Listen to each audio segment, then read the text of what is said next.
Hello, my people. Good afternoon. It's yet another week whereby we continue with our online education. From yesterday, we were discussing about cons and culluses which affect most of the people in the society. And I hope from where we left yesterday, you have a hint what con is and how it can be caused. So before we continue, guys, let me thank you for the continued support. As I always say, if it wasn't your support, this channel could not be where it is. Thank you for your support. Thank you for the subscription. Thank you for the comments. Thank you for everything. So let's continue sharing, liking the videos so that they may reach as many people as possible. So today we are going to talk about causes, or what causes cons and culluses. What causes cons and culluses? So both cons and culluses are caused by friction and pressure from repeated actions. Both cons and culluses are caused by friction. The key word here is friction and pressure from repeated actions. So let's talk about the causes. One, wearing of tight-fitting shoes and socks. Wearing of tight-fitting shoes and socks.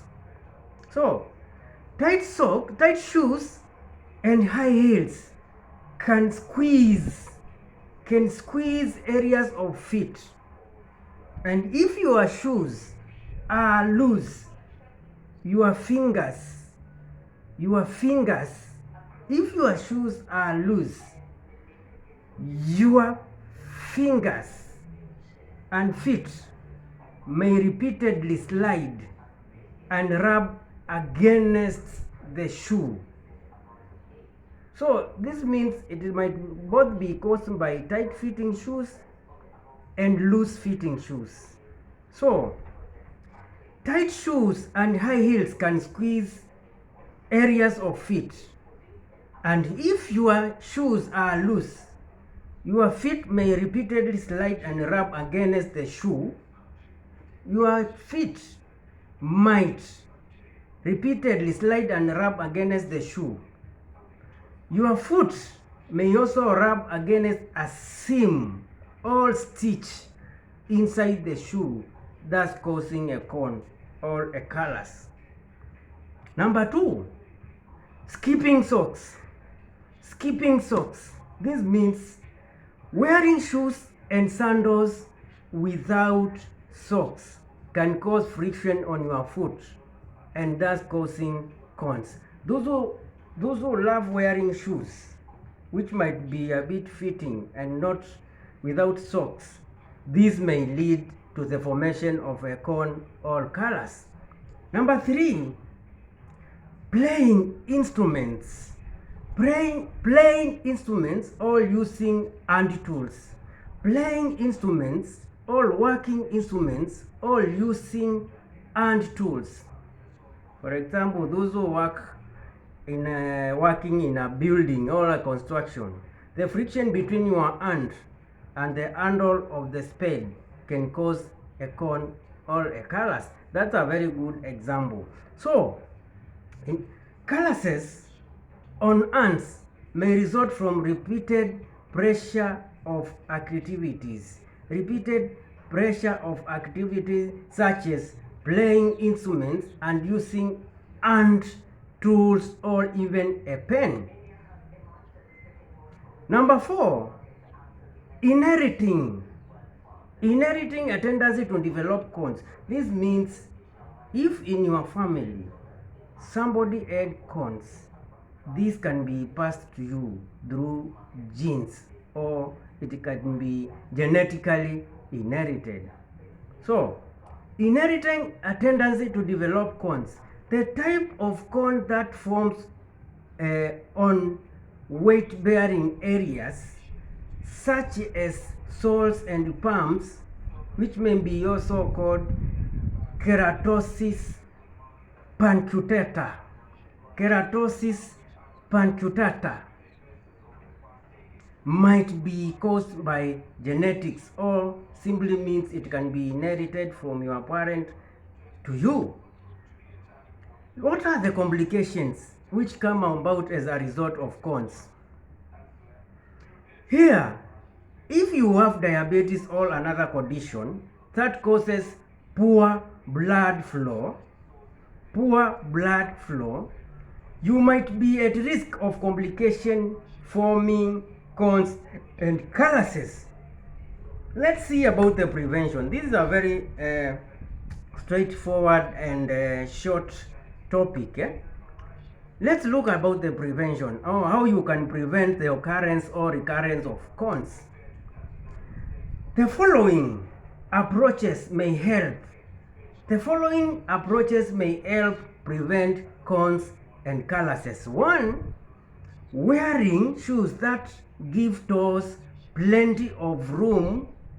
Wearing of shoes that give the toes plenty of room.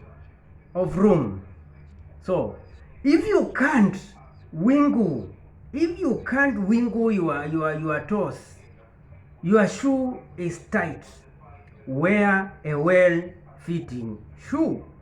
Simple. Wear a well-fitting shoe. Number 2, use protective coverings. For example, in the playing instruments or using hand tools. This means that wear felt pants, non-medicated cone pants, or bandages over areas that rub against your swollen foot.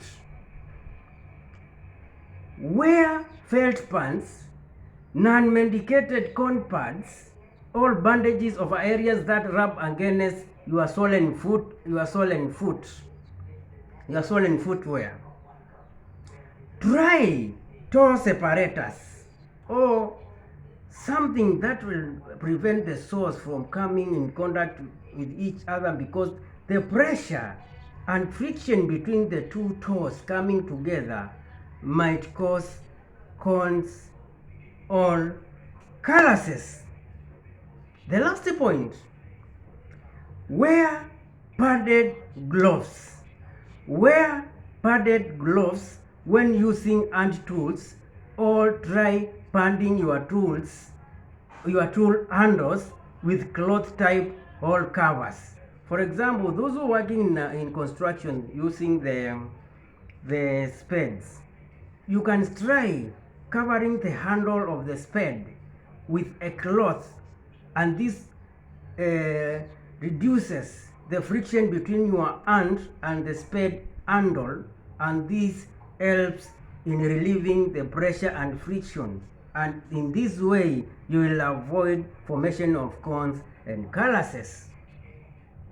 So this marks the end of this video, and in our next video we are going to see the diagnosis. How can you tell that a person is having a cone or a callus or a what, and the treatment methods available. So let's continue keeping the support on. Let's continue subscribing, liking, and sharing our videos so that we may reach as many people as possible. Let's meet in the next video.